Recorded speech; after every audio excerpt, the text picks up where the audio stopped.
This is a continuation of The Covered Wagon by Emerson Hough, comprising chapters 30 and 31.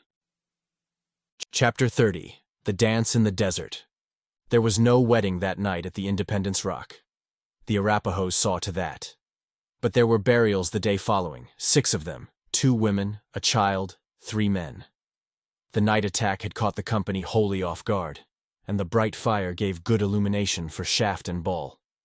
"Put out the fires! Corral! Corral!" Voices of command arose. The wedding guests rushed for the shelter of their own wagons. Men caught up their weapons, and a steady fire at the unseen foe held the latter at bay after the first attack. Indeed, a sort of panic seized the savages. A warrior ran back exclaiming that he had seen a spirit, all in white, not running away from the attack, but toward them as they lay in cover. He had shot an arrow at the spirit, which then had vanished. It would be better to fall back and take no more like chances.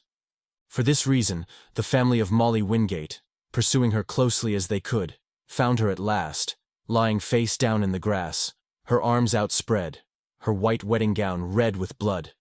An arrow, its shaft cracked by her fall, was embedded in her shoulder, driven deep by the savage bowman who had fired in fear at an object he did not recognize. So they found her, still alive, still unmutilated, still no prisoner.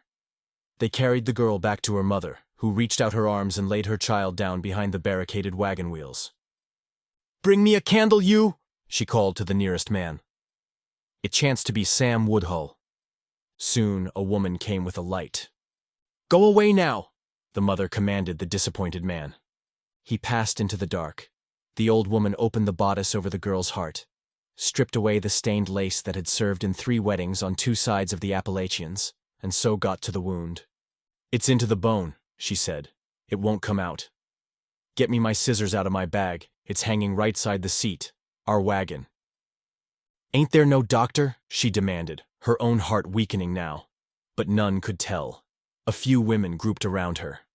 "It won't come out of that little hole it went in," said stout Molly Wingate, not quite sobbing. "I gotta cut it wider."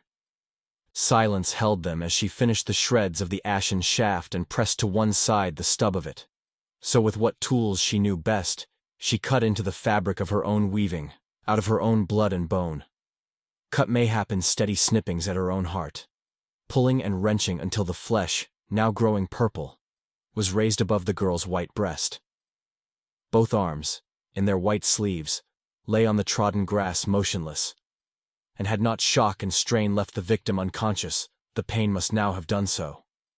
The sinew wrappings held the strap-iron head, wetted as they now were with blood. The sighing surgeon caught the base of the arrowhead in thumb and finger.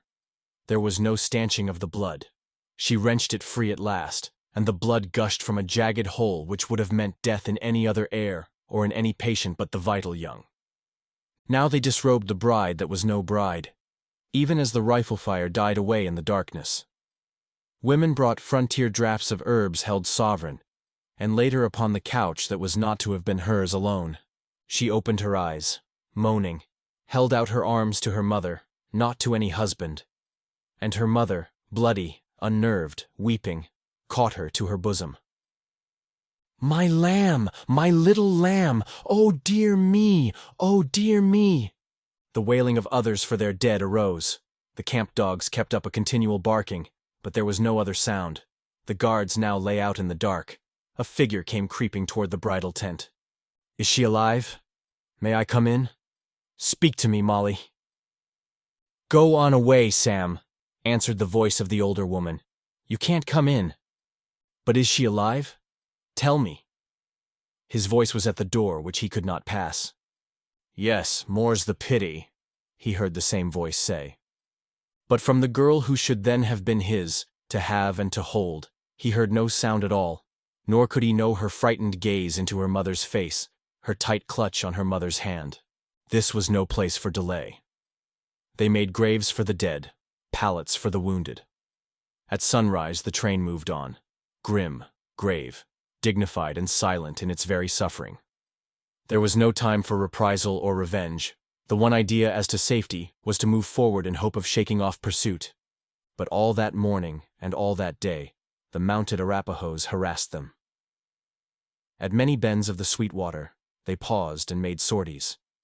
But the savages fell back, later to close in, sometimes under cover so near that their tauntings could be heard.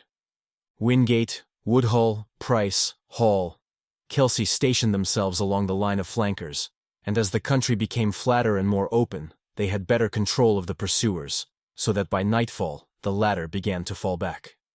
The end of the second day of forced marching found them at the 3 crossings of the Sweetwater, deep in a cheerless alkaline desert, and on one of the most depressing reaches of the entire journey. That night such gloom fell on their council as had not yet been known. "The Watkins boy died today," said Hall, joining his colleagues at the guarded fire. "His leg was black where it was broke. They're going to bury him just ahead, in the trail. It's not best to leave headboards here." Wingate had fallen into a sort of apathy. For a time, Woodhull did not speak to him after he also came in. "How is she, Mr. Wingate?" he asked at last. "She'll live?" "I don't know," replied the other. "Fever. No one can tell. We found a doctor in one of the Iowa wagons. He don't know." Woodhull sat silent for a time, exclaimed at last, "But she will. She must. This shames me. We'll be married yet." "Better wait to see if she lives or dies," said Jesse Wingate succinctly. "I know what I wish," said Caleb Price at last as he stared moodily at the coals. "And I know it mighty well. I wish the other wagons were up. Yes, and—" He did not finish. A nod or so was all the answer he got. A general apprehension held them all. "If Bridger hadn't gone on ahead, damn him," exclaimed Kelsey at last. "Or if Carson hadn't refused to come along instead of going on east," assented Hall. "What made him so keen?" Kelsey spoke morosely. "Said he had papers to get through. Maybe Kit Carson'll sometime carry news of our being wiped out somewhere." "Or if we had Bill Jackson to trail for us," ventured the first speaker again. "If we could send back word—" "We can't, so what's the use?" interrupted Price. "We were all together, and had our chance, once." But buried as they were in their gloomy doubts, regrets, fears, they got through that night and the next in safety. They dared not hunt, though the buffalo and antelope were in swarms, and though they knew they now were near the western limit of the buffalo range, they urged on, mile after mile. The sick and the wounded must endure as they might. Finally, they topped the gentle incline which marked the heights of land between the Sweetwater and the tributaries of the Green, and knew they had reached the South Pass, called halfway to Oregon. There was no timber here. The pass itself was no winding canyon, but only a flat, broad valley. Bolder views they had seen, but none of greater interest. Now they would set foot on Oregon, passing from one great series of waterways to another, and even vaster, leading down to the Western Sea, the unknown South Sea marked as the limits of their possessions by the gallants of King Charles when, generations earlier, and careless of all these intervening generations of toil and danger, they had paused at the summit of Rockfish Gap in the Appalachians, and waved a gay hand each toward the unknown continent that lay, they knew not how far to the westward. But these, now arrived halfway of half that continent, made no merriment in their turn. Their wounded and their sick were with them. The blazing sun tried them sore. Before them also lay, they knew not what. And now, coming in from the northeast in a vast braided tracing of travois poles and trampling hooves, lay a trail which fear told them was that of yet another war party waiting for the white-topped wagons. It led on across the pass. It could not be more than 2 days old. "It's the Crows," exclaimed Sam Woodhull, studying the broad trail. "They've got their women and children with them." "We have ours with us," said Caleb Price simply. Every man who heard him looked back at the lines of gaunt cattle, at the dust-stained canvas coverings that housed their families. They were far afield from home or safety.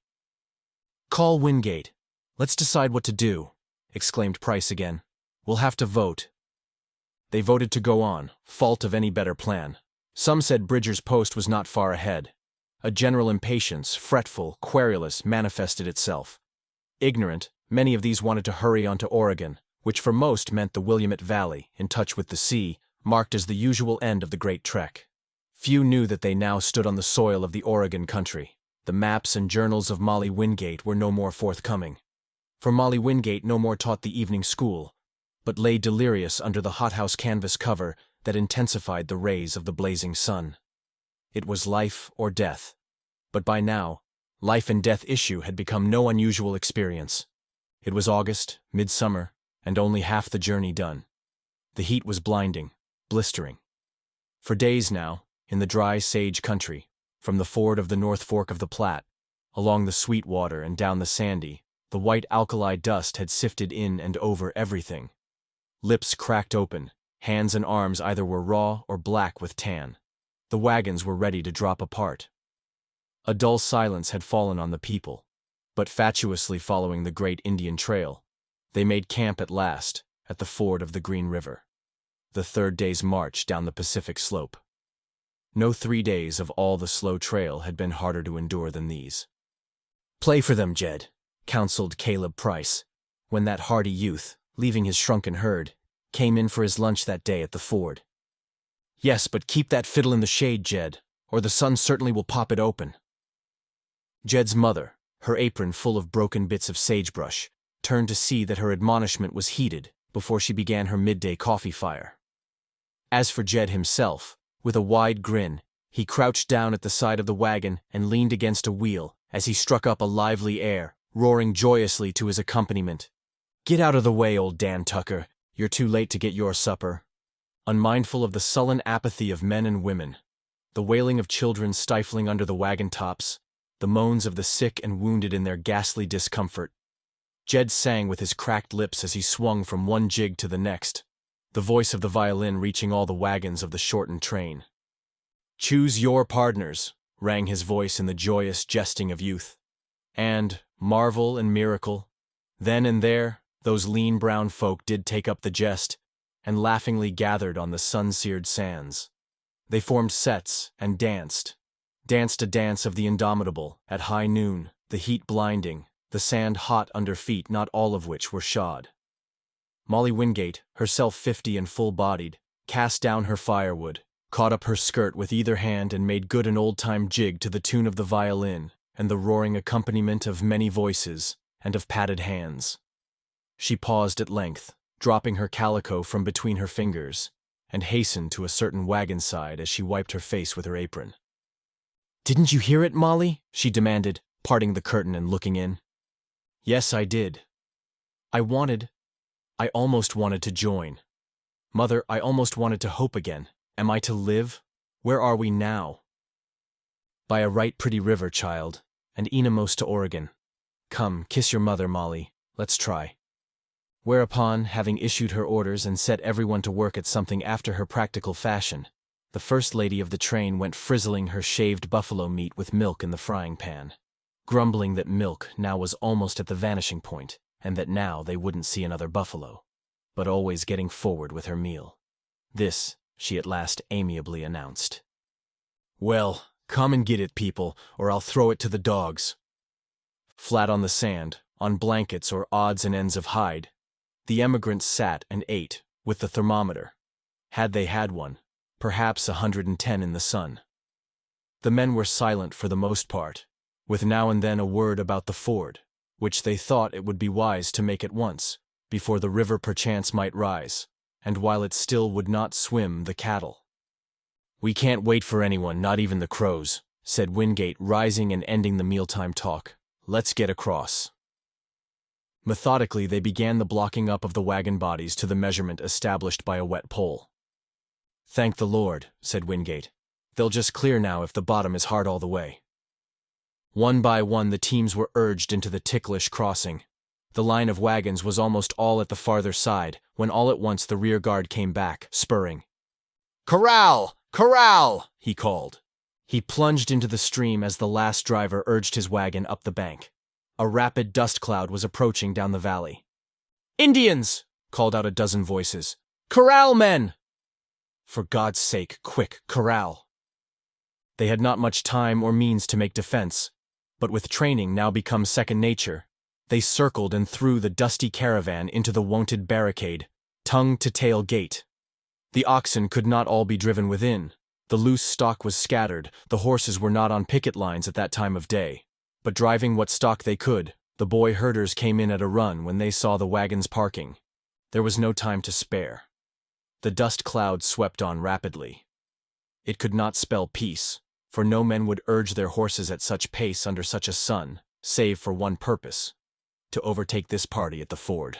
"It's Bill Jackson!" exclaimed Caleb Price, rifle in hand, at the river's edge. "Look out, men! Don't shoot! Wait! There's 50 Indians back of him, but that's Jackson ahead. Now what's wrong?" The riddle was not solved even when the scout of the Missouri train, crowded ahead by the steady rush of the shouting and laughing savages, raised his voice as though in warning and shouted some word, unintelligible, which made them hold their fire. The wild cavalcade dashed into the stream, crowding their prisoner, he was no less, before them, bent bows back of him, guns ready. They were stalwart, naked men, wide of jaw, great of chest, not a woman or child among them, all painted and full-armed. "My God, men!" called Wingate, hastening under cover. "Don't let them in, don't let them in, it's the Crows." Chapter 31. How, Cola.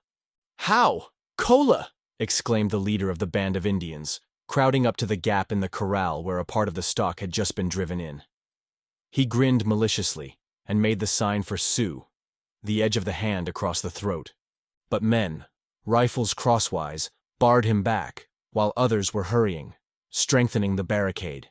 A half-dozen rifles, thrust out through wheels or leveled across wagon togs, now covered the front rank of the Crows. But the savages, some 40 or 50 in number, only sat their horses laughing. This was sport to them. They had no doubt at all that they would have their will of this party of the whites as soon as they got ready, and they planned further strategy. To drive a prisoner into camp before killing him was humorous from their point of view, and practical withal, like driving a buffalo close to the village before shooting it. But the white men were not deceived by the trading post salutation. "He's a liar!" called out the voice of Jackson. "They're not Sioux, they're Crows, and out for war. Don't let 'em in, boys. For God's sake, keep 'em out." It was a brave man's deed. The wonder was, his words were not his last, for though the Crows did not understand all his speech, they knew well enough what he meant. One brave near him struck him across the mouth with the heavy wooden stock of his Indian whip, so that his lips gushed blood. A half-dozen arrows turned toward him, trembling on the strings, but the voice of their partisan rose in command. He preferred a parley, hoping a chance might offer to get inside the wagon ring. The loose stock he counted safe booty any time they liked. He did not relish the look of the rifle muzzles at a range of 20 feet. The riders were now piled in almost against the wheels. "Swap!" exclaimed the Crow leader ingratiatingly, and held out his hand. "How, Cola? Don't believe him. Don't trust him, men." Again Jackson's voice rose. As the savages drew apart from him, to hold him in even better bow range, one young brave, hideously barred in vermilion and yellow, all the time with an arrow at the prisoner's back. The men in the wagon corral now saw that Jackson's hands were tied behind his back, so that he was helpless. But still he sat his own horse, and still he had a chance left to take. "Look out!" he called high and clear. "Get away from the hole! I'm coming in!" Before anyone fully caught his meaning, he swung his horse with his legs, lifted him with his heels, and made one straight, desperate plunge for the gap, jostling aside the nearest 2 or 3 of his oppressors. It was a desperate man's one hope. No hope at all, indeed, for the odds were 50 to 1 against him. Swift as was his movement, and unprepared as his tormentors were for it, just as the horse rose to his leap over the wagon tongue, and as the rider flung himself low on his neck to escape what he knew would come, a bough twanged back of him. They all heard the jut of the arrow as it struck. Then, in a stumbling heap, horse and rider fell, rolled over, as a sleet of arrows followed through. Jackson rolled to one side, rose to his knees. Molly Wingate chanced to be near. Her scissors, carefully guarded always, because priceless, hung at her neck. Swiftly she began to saw at the thong which held Jackson's wrists, bedded almost to the bone and twisted with a stick. She severed the cord somehow, and the man staggered up. Then they saw the arrow standing out at both sides of his shoulder, driven through the muscles with the hasty snap of the painted bowman's shot. "Cut it! Break it!" he demanded of her, for all the men now were at the edge, and there was no one else to aid. And staunch Molly Wingate, her eyes staring again in horror, took the bloody stem and tried to break it off in her second case of like surgery that week. But the shaft was flexible, tough, and would not break. "A knife! Quick! Cut it off above the feather!" He himself caught the front of the shaft and pushed it back, close to the head. By chance, she saw Jed's knife at his belt as he kneeled, and drew it. Clumsily but steadily, she slashed into the shaft, weakened it, broke it, pushed the point forward. Jackson himself unhesitatingly pulled it through, a gush of blood following on either side the shoulder.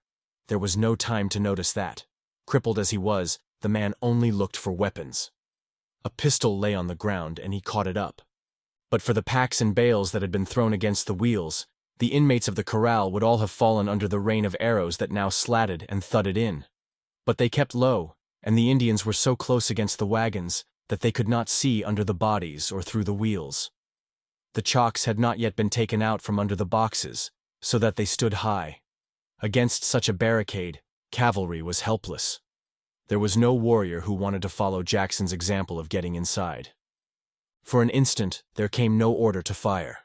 The men were reaching into the wagons to unsling their rifles from the riding loops fastened to the bows. It all was a trample and a tumult and a whirl of dust under thudding hoofs outside and in, a phase which could last no more than an instant. Came the thin crack of a squirrel rifle from the far corner of the wagon park. The Crow partisan sat his horse just a moment, the expression on his face frozen there, his mouth slowly closing. Then he slid off his horse close to the gap, now piled high with goods and gear. A boy's high quaver rose. "You can't say nothing this time. You didn't shoot at all now." An emigrant boy was jeering at his father. But by that time, no one knew or cared who shot. The fight was on. Every rifle was emptied in the next instant, and at that range, almost every shot was fatal or disabling. In sudden panic at the powder flare in their faces, the Crows broke and scattered, with no time to drag away their wounded. The fight, or this phase of it, was over almost before it was begun. It all was one more repetition of border history. Almost never did the Indians make a successful attack on a trading post, rarely on an emigrant train in full corral. The cunning of the Crow partisan in driving in a prisoner as a fence had brought him close, yes, too close. But the line was not yet broken.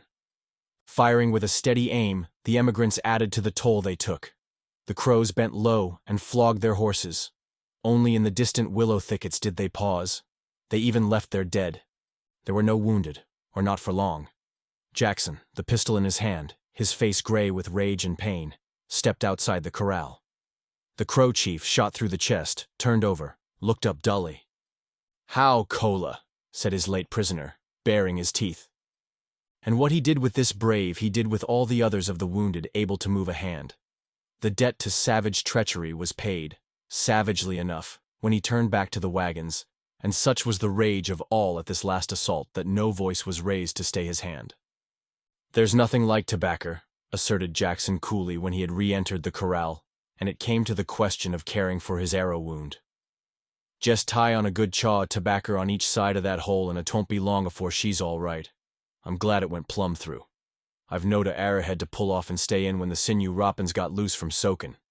Look at them wrists," he added, holding up his hands. "They twisted that rawhide clean to the bone, damn their skins. Pretendin' to be friends. They put me in front so'st you'd let 'em ride up clost. That's the Crow way, to come right inter camp if they can. Get in close and play friends. But believe me, this ain't but the beginnin'. They'll be back, and plenty with 'em. Them Crows ain't west of the pass for only one thing, and that's this wagon train." They gathered around him now, plying him with questions. Sam Woodhull was among those who came, and him Jackson watched narrowly every moment, his own weapon handy, as he now described the events that had brought him hither. "Our train come inter the Sweetwater 2 days back o' you all," he said. "We seed you'd had a fight, but it went on. We knowed some was hurt, for we picked up some woman fixin's, tattin' hit were, with blood on hit, and we found buryin's, the dirt different color." They told him now of the first fight, of their losses, of the wounded. Told him of the near escape of Molly Wingate, though out of courtesy to Woodhull, who stood near, they said nothing of the interrupted wedding. The old mountain man's face grew yet more stern. "That gal," he said. "Her shot by a sneakin' Rapaho? Ain't that a shame? But she's not bad. She's comin' through?" Molly Wingate, who stood ready now with bandages, told him how alike the 2 arrow wounds had been. "Take and chaw tobacco, ma'am," said he. Put a hunk on each side, Dewey mind, and she'll be well. Go on and tell us the rest, someone demanded. Not much to tell that ye couldn't have knew, gentlemen, resumed the scout. If you'd sent back for us, we'd have jined ye ashore, but ye didn't send. How could we send, man? Demanded Woodhull savagely. How could we know where you were, or whether you'd come, or whether you'd have been of any use if you had? Well, we knew where you all was, at any rate, rejoined Jackson. We was 2 days back o' ye, then 1 day. Our captain wouldn't let us crowd in, for he said he wasn't welcome, and we wasn't needed. That was on till we struck the Big Crow trail, with you all a-follerin' a hit blind, a-chasin' trouble as hard as ye could. Then he sent me on ahead to warn ye and to ask if we should jine on. We knowed the crows was down out of the train. I laid down to sleep, I did, under a sagebrush, in the sun, like a fool. I was beat out and needed sleep, and I thought I was safe for a leetle while. When I woke up, it was a whoop that done hit. They was around me, laughin', 20 airs pinted, and some shot into the ground by my face. I taken my chance, and shook hands. They grabbed me and tied me. Then they made me guide them in, like you seen. They maybe didn't know I come from the east and not from the west. Their village is on some creek above here.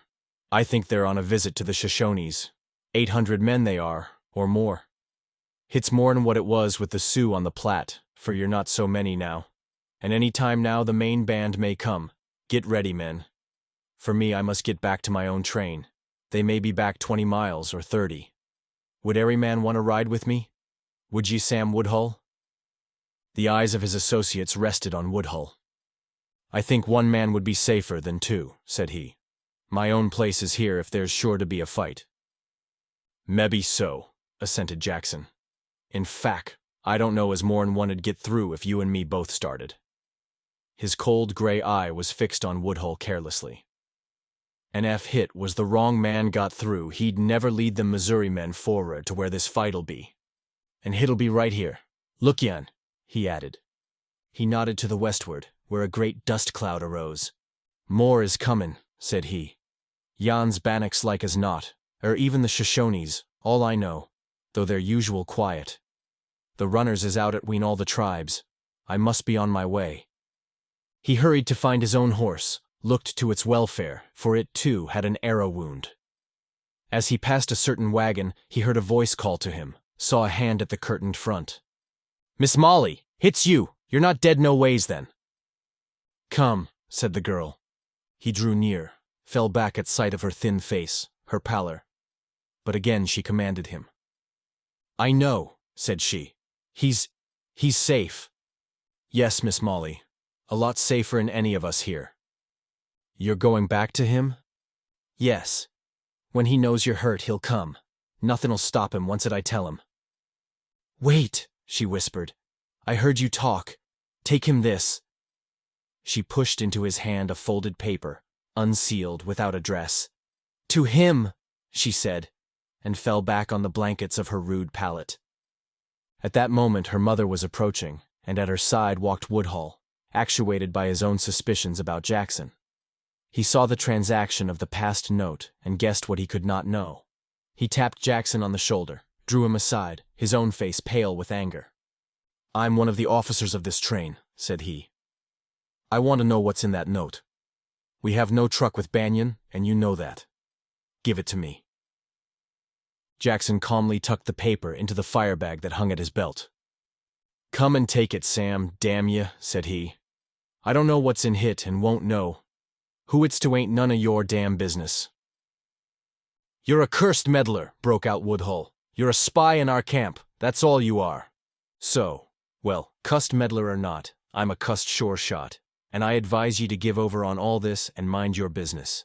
You'll have plenty to do by midnight, and by that time all your women and children, all your old men, and all your cowards'll be prayin' for Banyan and his men to come. That there includes you somewheres, Sam. Don't tempt me too much near too long. I'll kill ye yit if you do. Get on away. They parted, each with eye over shoulder. Their talk had been aside, and none had heard it in full. But when Woodhull again joined Mrs. Wingate, that lady conveyed to him Molly's refusal to see him, or to set a time for seeing him. Bitterly angered, humiliated to the core, he turned back to the men who were completing the defenses of the wagon park. "I can't start now afore dark," said Jackson to the train command. "They're going to jump the train. When they do come, they'll surround ye and try to keep you back from the water till the stock goes crazy. Lay low and don't let a Injun inside. Hit maybe a hull day or more. But when Banion's men come, they'll come a-runnin'. Allowin' I get through to tell 'em. Diggin' a trench all the way around," he added finally. "Put the woman and children in hit and pile up all your flour on top. Don't waste no powder. Let 'em come up clost as they will. Hold on until we come."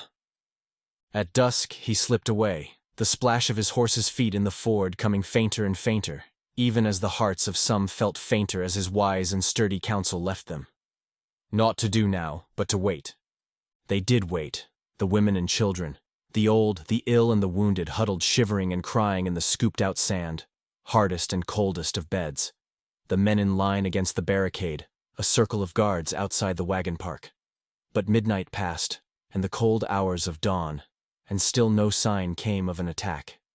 Men began to believe the dust cloud of yesterday no more than a false alarm, and the leaders were of two minds, whether to take Jackson's counsel and wait for the Missourians, or to hook up and push on as fast as possible to Bridger's fort. Scarce more than 2 hard days' journey on ahead. But before this breakfast hour discussion had gone far, events took the decision out of their hands. "Look," cried a voice. "Open the gate!"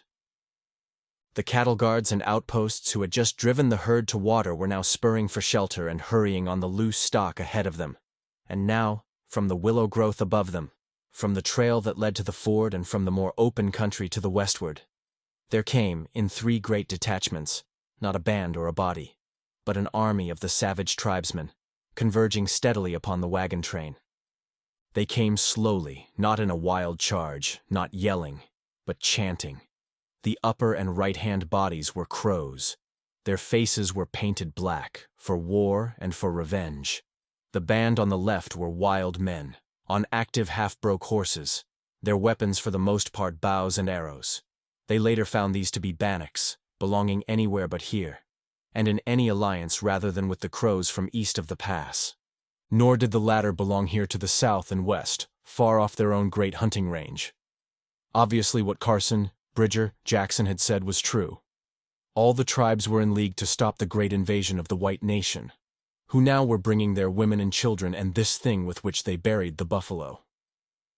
They meant extermination now. They were taking their time and would take their revenge for the dead who lay piled before the white man's barricade. The emigrants rolled back a pair of wagons, and the cattle were crowded through, almost over the human occupants of the oblong. The gap was closed. All the remaining cargo packages were piled against the wheels, and the non-combatants sheltered in that way. Shovels deepened the trench here or there as men sought better to protect their families. And now, in a sudden melee of shouts and yells, of trampling hooves and whirling colors, the first bands of the crows came charging up in the attempt to carry away their dead of yesterday. Men stooped to grasp a stiffened wrist, a leg, a belt. The ponies squatted under ghastly, dragging burdens. But this brought them within pistol range. The reports of the white men's weapons began, carefully, methodically, with deadly accuracy. There was no panic. The motionless or the struggling blotches ahead of the wagon park grew and grew. A few only of the crows got off with bodies of their friends or relatives. One warrior after another dropped. They were used to killing buffalo at 10 yards. The white rifles killed their men now regularly at 100. They drew off, out of range. Meantime, the band from the westward was rounding up and driving off every animal that had not been corralled. The emigrants saw themselves in fair way to be set on foot. Now the savage strategy became plain. The fight was to be a siege. "Look!" Again a leader pointed. Crouched now, advancing under cover of the shallow cut bank, the headdresses of a score of the western tribesmen could be seen. They sank down. The ford was held. The water was cut off. The last covering fringe of willows also was held.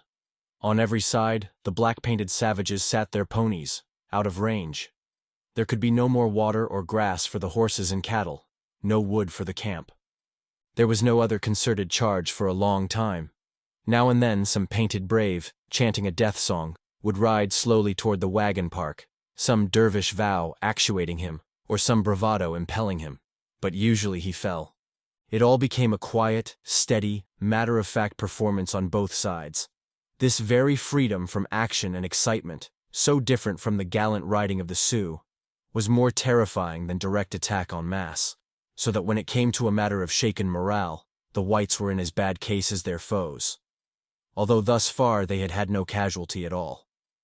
There lacked the one leader, cool, calm, skilled, experienced, although courage did not lack. Yet even the best courage suffers when a man hears the wailing of his children back of him, the groans of his wife. As the hours passed with no more than an occasional rifle shot or the jut of an arrow ending its high arc, the tension on the nerves of the beleaguered began to manifest itself. At midday, the children began to cry for water. They were appeased with milk from the few cows offering milk. But how long might that last, with the cattle themselves beginning to moan and low? How far are they back? It was Hall, leader of the Ohio wagons. But none could tell him where the Missouri train had paused. Wingate alone knew why Banion had not advanced. He doubted if he would come now. And this all was over the quarrel between two men, said Caleb Price to his friend Wingate. The other man is a thief, Cale, reiterated Wingate. He was court-martialed and broke, dishonorably discharged from the army. He was under Colonel Doniphan and had control of subsistence in Upper Mexico for some time. He had the regimental funds. Doniphan was irregular. He ran his regiment like a mess and might order first this officer, then that, of the line or staff, to take on his free-for-all quartermaster trains. But he was honest. Banion was not. He had him broken. The charges were filed by Captain Woodhull. Well, is it any wonder there is no love lost? And is it any wonder I wouldn't train up with a thief or allow him to visit in my family? By God. Right now I wouldn't, and I didn't send for him to help us. So, said Caleb Price, so, and that was why the wedding. Yes. A foolish fancy of a girl. I don't know what passed between her and Banion. I felt it safer for my daughter to be married, as soon as could be, to another man, an honest man. You know how that came out. And now, when she's as apt to die as live, and we're all as apt to, you others send for that renegade to save us. I have no confidence that he will come. I hope he will not. I'd like his rifles, but I don't want him. Well, said Caleb Price, it is odd how his rifles depend on him and not on the other man. Yet they both lived in the same town. Yes. One man may be more plausible than another. Yes? I don't know that I ever saw a man more plausible with his fists than Major Banion was. Yes, I'll call him plausible. I wish some of us, say, Sam Woodhull now, could be half as plausible with these crows. Difference in men, Jess, he concluded. Woodhull was there, and now he's here. He's here, and now we're sending there for the other man. You want that other man, thief and dishonest as he is? By God, yes! I want his rifles and him too. Women, children, and all, the whole of us, will die if that thief doesn't come inside of another 24 hours. Wingate flung out his arms, walked away, hands clasped behind his back. He met Woodhull. Sam, what shall we do? He demanded. You're sort of in charge now. You've been a soldier, and we haven't had much of that. There are 1,500 or 2,000 of them, said Woodhull slowly. 150 of us that can fight. 10 to 1, and they mean no quarter. But what shall we do? What can we but lie close and hold the wagons? And wait? Yes. Which means only the Missouri men. There's no one else. We don't know that they're alive. We don't know that they will come. But one thing I do know. His dark face gathered in a scowl. If he doesn't come, it will not be because he was not asked. That fellow carried a letter from Molly to him. I know that. Well, what do you all think of me? What's my standing in all this? If I've not been shamed and humiliated, how can a man be? And what am I to expect? If we get through. If Molly lives, you mean? Yes. I don't quit what I want. I'll never give her up. You give me leave to try again? Things may change. She may consider the wrong she's done me, an honest man. It's his hanging around all the time, keeping in her mind. And now we've sent for him, and so has she. They walked apart, Wingate to his wagon. "How is she?" he asked of his wife, nodding to Molly's wagon. "Better some ways, but low," replied his stout helpmate, herself haggard, dark circles of fatigue about her eyes. "She won't eat, even with the fever down. If we was back home where we could get things. Jess, what made us start for Oregon? What made us leave Kentucky for Indiana and Indiana for Illinois? I don't know. God help us now." "It's bad, Jessie. Yes, it's bad." Suddenly he took his wife's face in his hands and kissed her quietly. "Kiss little Molly for me," he said. I wish them other wagons had come," said Molly Wingate. "Then we'd see." This concludes the 8th part of 12 total of The Covered Wagon by Emerson Hough, produced by Best Audiobooks for free.